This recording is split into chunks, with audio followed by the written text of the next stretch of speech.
చెప్పింది. APPSC DSC ఒకటే, వీళ్ళు ఏం తీసుకున్నారు? ఏపీపీఎస్సీ డిఎస్సీ రెండు ఒకటే అన్నారు కదా. అదే ఏపీపీఎస్సీ డిఎస్సీ అయినా సరే అవకతవకలు జరగకూడదు. ఒక ఉపాధ్యాయుడైనా సరే అక్రమంగా ఉద్యోగాలకు రాకూడదు, ఒక డిఎస్పీ అధికారి అయినా సరే అక్రమంగా ఉద్యోగాలకు రాకూడదు. ఏపీపీఎస్సీ అయినా సరే డిఎస్సీ అయినా సరే ఒకటే విధమైనటువంటి నిష్పక్షపాతంగా జరగాల్సిన అవసరం ఉంది అక్కడ.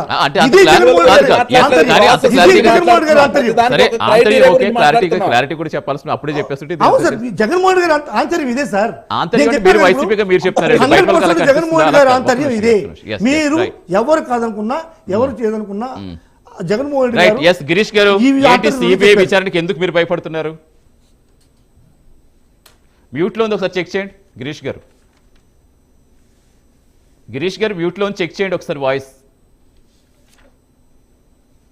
సార్ ఆడిబుల్, చెప్పండి. సిబిఐ విచారణకి మా కూటమి ప్రభుత్వం ఎటువంటి భయపడాల్సిన అవసరం లేదు. ఎందుకంటే గుడ్డ కాల్చి మన మీద వేస్తే మనల్ని ఆర్పుకునే రకం వైసీపీ రకం. ఏదో ఆరోపణ జరిగింది, అవినీతి జరిగింది, సక్రమంగా జరగలేదని వాళ్ళు ఆరోపిస్తే ఎటువంటి ఆధారాలు లేకుండా సిబిఐ ఎంక్వైరీ చేయాల్సిన అవసరం లేదు. ఇప్పుడు మన మసూదన్ రెడ్డి గారు ఒకటి చెప్పారు, ఏదో 3 బోర్డులు వేశారు, చంద్రబాబు నాయుడు గారు గవర్నమెంట్ లో ఒక్కరే ఉన్నారు, ఇప్పుడు 3 బోర్డులు వేశారు, ఎక్కడికి ఏది వెళ్తుందో తెలీదు, నాకు తెలీదు, మీకు తెలియదు అన్నాడు. మన ఎవరికి తెలియదు మసూదన్ రెడ్డి గారు. జగన్మోహన్ రెడ్డి గారికి, సజ్జల రామకృష్ణారెడ్డి గారికి వాళ్ళందరికీ తెలుస్తుంది.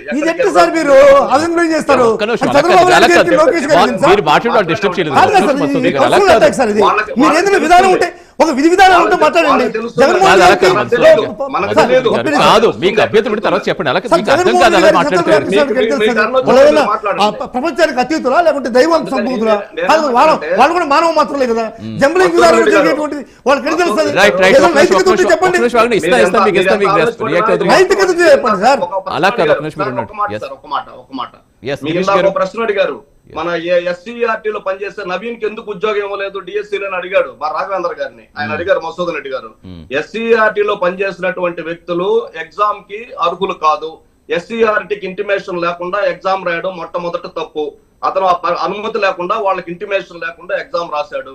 రాసిన తర్వాత అతను ఎగ్జామ్ రాశాడని తెలుసుకొని అతన్ని సస్పెండ్ చేశారు. సస్పెండ్ చేసిన తర్వాత బై మిస్టేక్ అతనికి కాల్ లెటర్ వెళ్ళింది.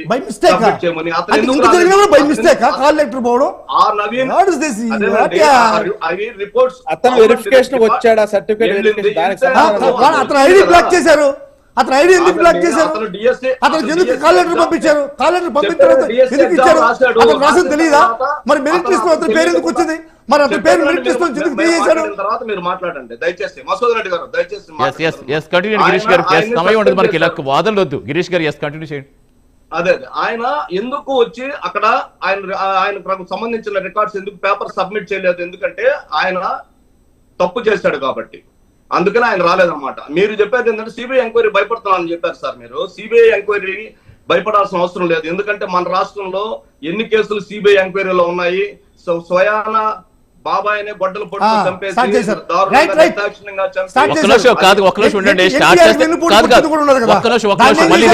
ఇలాగే వస్తాయి.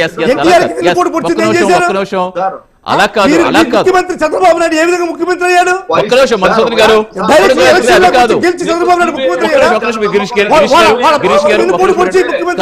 మధుసూదన్ గారు మీరు ఇందాక ఏం చెప్పారు? కాదు, ఏపీఎస్సీకి డిఎస్సీకి ఆయన ఆంతర్యం వేరని చెప్పారు. ఇప్పుడు గిరీష్ గారు మాట్లాడినా సిబిఐ అనేది ఎందుకు రాదు? సిబిఐ అనేది అప్పుడు జరిగింది కదా, అప్పుడు వేసారు కదా, దానికి ఏమైంది? దానికి ఆధారం లేకుండా ఎలా చేస్తారని అడుగుతున్నారు. దాని తప్పే ఉంది. అది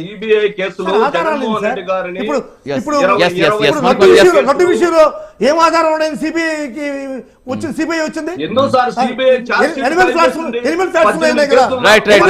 మళ్ళీ సమయం ఉండదు. రామ్మోహన్ గారు పార్టీ మైండెడ్ మాట్లాడుతున్నారు. రామ్మోహన్ గారు కంక్లూడ్ చేయండి. ఫైనల్ వర్డ్స్ చెప్పండి. రామ్మోహన్ గారు సమయం అయిపోతుంది మనకి, కొంచెం క్లారిటీగా చెప్పండి.